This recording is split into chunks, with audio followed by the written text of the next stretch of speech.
क्या आपके घर में बेटी पैदा हुई है? कंग्रेचुलेशंस। आइए जानते हैं अब बेटी के लिए लक्ष्मी कैसे लाएं।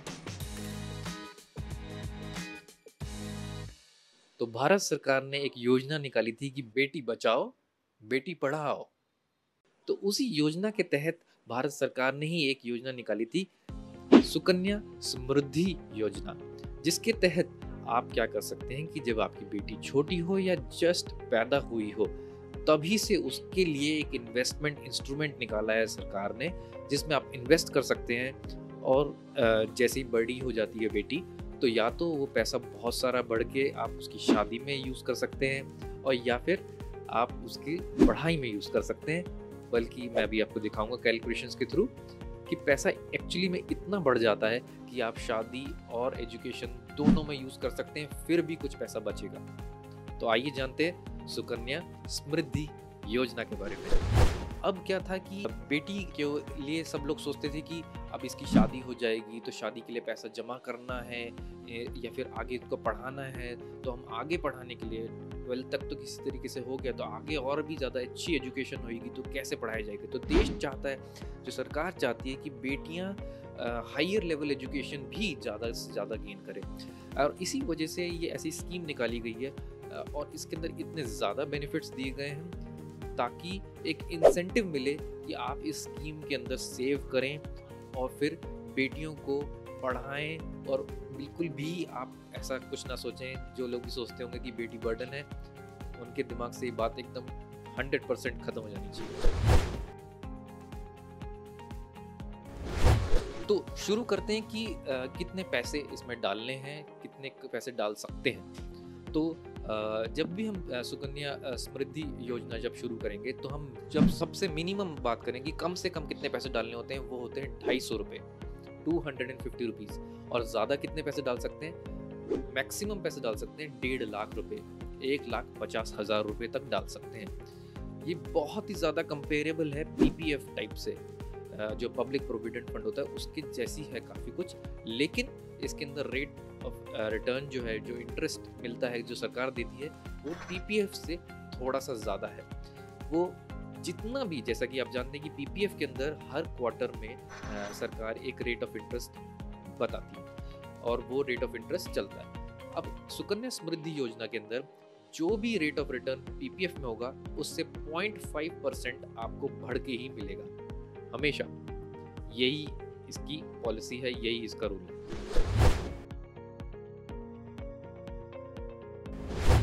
सुकन्या समृद्धि योजना की जो सबसे बड़ी दूसरी खूबी है, वो ये है कि जब मैं पैसा लगाता हूँ तो भी मुझे section 80C of income tax के अंदर मेरे को उसके ऊपर बेनिफिट मिलता है, जो मतलब मम्मी पापा ही खोल सकते हैं इस पॉलिसी को।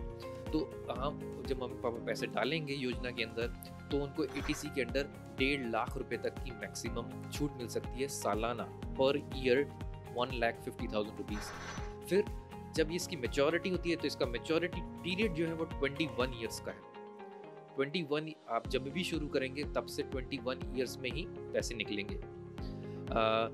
कुछ एक्सेप्शंस हैं जिनके बारे में हम बाद में बात कर सकते हैं, कि पैसे पहले कभी निकालने हो तो कैसे कब निकल सकते हैं। लेकिन जनरली इसमें पैसे 21 साल बाद ही निकलते हैं। तो अगर सपोज करिए कि आपने बेटी पैदा होते ही ये शुरू कर दिया, तो 21 साल की जब बेटी होगी तब पैसे निकलेंगे। और अगर 3 साल की हुई, तो आप 3 साल प्लस 21 कर दी, मतलब 24 साल में आपके पैसे बाहर निकलेंगे। तो जब भी पैसे बाहर निकलेंगे, तो जो पैसे निकलेंगे, प्रिंसिपल और इंटरेस्ट दोनों ही टैक्स फ्री निकलेंगे। तो ये एग्जम्प्ट तीनों कैटेगरी में आता है, जिस तरीके से पीपीएफ में आता है। पूरी योजना में पैसे डालने में भी छूट है टैक्स पे, और पैसे जब बाहर आएंगे तो भी एकदम परफेक्ट छूट।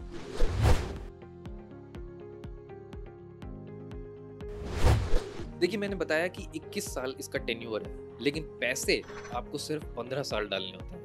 तो 250 रुपये मिनिमम, जैसे मैंने अमाउंट बताया, तो जिसके पास जितने पैसे हैं वो उतने पैसे डाल सकता है ना। लेकिन मैक्सिमम अमाउंट 1.5 लाख रुपये। तो आप 1.5 लाख रुपये पूरे करके आप डाल सकते हैं 15 साल तक। तो जो टाइम ड्यूरेशन है 15 साल के ख़त्म होने से और 21 साल ख़त्म होने तक, ये जो टाइम ड्यूरेशन है कितना होगा, 6 साल।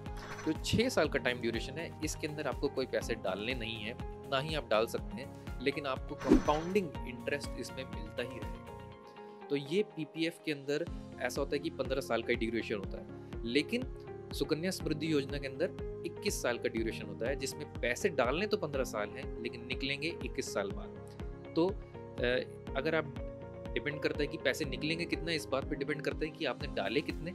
लेकिन अगर आप हर साल ही 1.5 लाख रुपए डाल रहे हैं तो आपके अराउंड 65 लाख रुपीस तक जमा हो सकते हैं सुकन्या समृद्धि योजना के लिए, जो बेटी को ही मिलेंगे।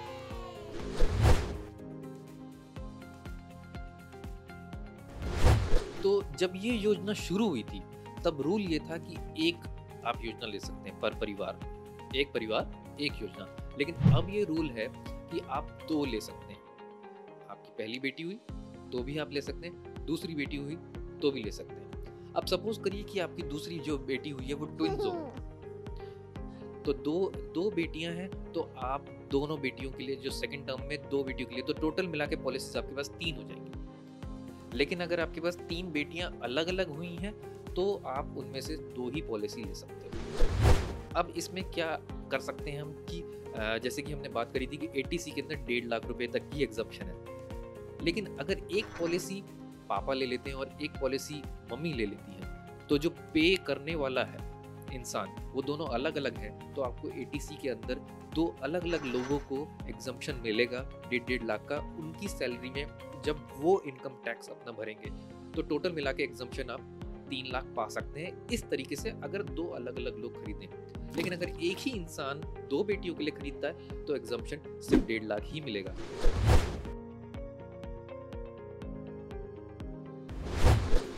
एटीसी की एग्जम्पशन के बारे में हमें ये बात एकदम याद रखनी चाहिए कि एटीसी एग्जम्पशन के अंदर आते तो बहुत सारे इंस्ट्रूमेंट हैं, लेकिन आप कितने भी इंस्ट्रूमेंट्स ले लीजिए तो टोटल एग्जम्पशन जो है वो सिर्फ 1.5 लाख रुपए ही मिलेगी 1 साल की। तो अगर आपने ELSS भी ले रखा है, PPF भी ले रखा है और भी कुछ ले रखा है, तो जितनी भी चीज़ें आप मिला लें, अगर आपने 1.5 लाख से ज़्यादा इन्वेस्ट कर रखा है या 1.5 लाख से कम कर रखा है, अगर 1.5 लाख से कम कर रखा है तो जितना भी कर रखा है उतना ही मिलेगा, और 1.5 लाख से ज़्यादा कर रखा है तो 1.5 लाख ही मैक्सिमम एग्जम्पशन मिलेगा एक इंसान को 1 साल में।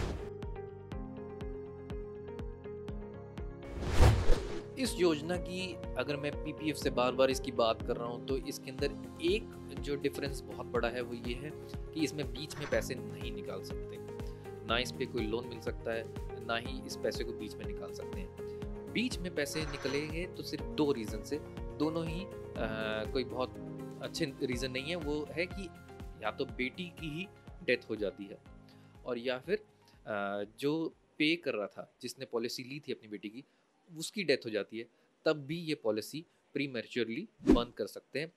इसके अलावा इस पॉलिसी को प्री मैच्योरली बंद नहीं कर सकते। अब सपोज करिए कि आपने पॉलिसी ली, 5 साल तक प्रीमियम भरा और 6ठे साल में आपको कोई प्रॉब्लम आ गई कि आप फाइनेंशियली उतने साउंड नहीं है कि आप अगला प्रीमियम भर सकें या फिर आगे के कोई भी प्रीमियम भर सकें। तो इस केस में क्या होगा कि आप ऐसा कर सकते हैं कि आप रुक सकते हैं, आपको कोई पेनल्टी लगेगी और बाद में इस पॉलिसी को जब चाहे रिवाइव कर सकते हैं पूरे पीरियड के दौरान। लेकिन जब भी आप पॉलिसी को रिवाइव करेंगे तो आपको जो मिनिमम अमाउंट था साल का 250 रुपये वो देना होगा, प्लस एक छोटी सी पेनल्टी लगेगी। पेनल्टी बहुत छोटी है, लाइक 50 रुपये 100 रुपये करीब ऐसी पेनल्टी है। तो ये 2 अमाउंट्स आपको देने होंगे। ये 2 अमाउंट्स दे के आप पॉलिसी को रिन्यू करा सकते हैं, मतलब रीएक्टिवेट करा सकते हैं। और बेटी जब जो टोटल टेन्योर है पॉलिसी का, मतलब योजना का, 21 साल खत्म हो जाएंगे तो बेटी को उसके अकाउंट में सारे पैसे मिल जाएंगे।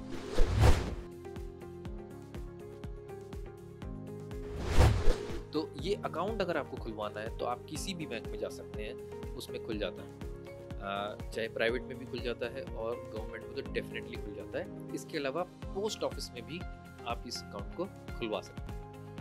बहुत ही कम डॉक्यूमेंट लगते हैं, सिर्फ बेटी के बर्थ और एज प्रूफ और जो नॉर्मल KYC डॉक्यूमेंट्स हैं पेरेंट्स के, वो लगते हैं। तो बहुत ही कम डॉक्यूमेंटेशन पे आराम से खुल जाता है। तो ओपनिंग प्रोसीजर तो बहुत आसान है। इसके अलावा जो सारी इन्फॉर्मेशन मैंने आपको पूरी में बताई है, और ओपनिंग डॉक्यूमेंट्स और जो कंपैरिजन है हमारा पीपीएफ का और इसका, ये सारी चीज़ें एक पीडीएफ के अंदर मैंने लिख दी है और जो उसका डिस्क्रिप्शन में लिंक है पीडीएफ का, अगर आप चाहें तो उसको डाउनलोड कर सकते हैं, ताकि अगर आपको बात समझ में आई है लेकिन आप कुछ पढ़ना चाहते हैं साथ में, तो उसमें एक्स्ट्रा डॉक्यूमेंटेशन आपको मिल जाए। ये योजना मैंने आपको इसलिए बताई क्योंकि पीपीएफ के बारे में लोग बहुत पूछते हैं और उसके साथ ही ये योजना है जो कि बहुत ही एकदम पीपीएफ से जुड़ी हुई है। ये 2 ही योजनाएं हैं जो भारत देश का इकोसिस्टम है फाइनेंशियल, जो एग्जम्प्ट के केस में आती हैं कि आप पैसा लगा रहे हैं तो भी एग्जम्प्ट है, जब मैच्योरिटी में प्रिंसिपल मिलेगा वो भी टैक्स एग्जम्पशन है, और जो मैच्योरिटी के बाद आपको इंटरेस्ट मिलेगा वो भी टैक्स एग्जम्प्टेड है। सिर्फ पीपीएफ और सुकन्या समृद्धि योजना ही ऐसे इंस्ट्रूमेंट्स हैं जो टोटली टैक्स एग्जम्प्ट हैं। इसलिए मैंने इन दोनों को कंपेयर किया। डिसीजन क्या लेना है ये आप अपनी स्ट्रैटेजी के ऊपर सोचें। अगर आप और भी किसी योजना के बारे में भारत सरकार की बनाई हुई या फिर किसी और पॉलिसी या किसी और फाइनेंशियल इंस्ट्रूमेंट के बारे में मुझसे पूछना चाहते हैं तो प्लीज़ कमेंट करिए और मैं उसका आंसर दूंगा। और हमारा मकसद ये है कि भारत देश में 1 करोड़ लोगों को हमें फाइनेंशियल फ्रीडम और लाइफ लॉन्ग अबंडेंस के मिशन तक लेके जाना है। हम मिलते हैं अगले वीडियो में।